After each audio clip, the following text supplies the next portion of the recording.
This channel does not promote any violent, harmful, or illegal activities. All content provided by this channel is meant for an educational purpose only. আজ দুর্গাপুর ইস্পাত কারখানা শ্রমিক সমাবেশ অনুষ্ঠিত হলো।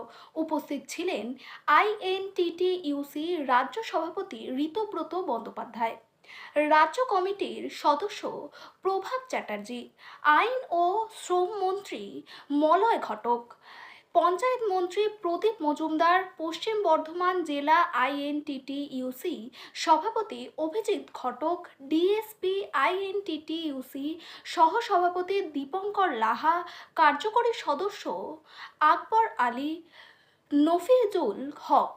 রাজ্য সভাপতি ঋতব্রত বন্দ্যোপাধ্যায় জানিয়েছেন যে পশ্চিমবঙ্গ প্রত্যেকটা কারখানায় গেট পাস চলবে না, বায়োমেট্রিক করতে হবে।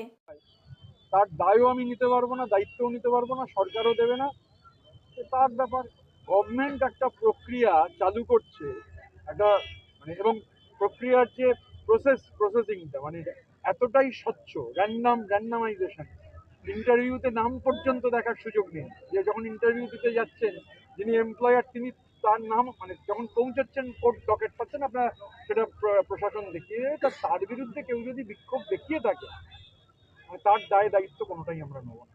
নিজের দায়িত্ব নিজে নিতে হবে। টাকা নিয়ে কারখানায় কাজে ঢোকানো, এটা কি যেটা বদনাম ছিল, এটা কি ঘুচবে মনে হচ্ছে? দেখুন, অভিযোগ কিছু আছে বলেই নিশ্চিতভাবে তো গভর্নমেন্ট এই কর্মসংবাদ পোর্টাল তার প্রক্রিয়া করেছেন, এবং কর্মসংবাদ পোর্টালটা তো এটা কোনো তো ট্রেড ইউনিয়নের বিষয় নয়।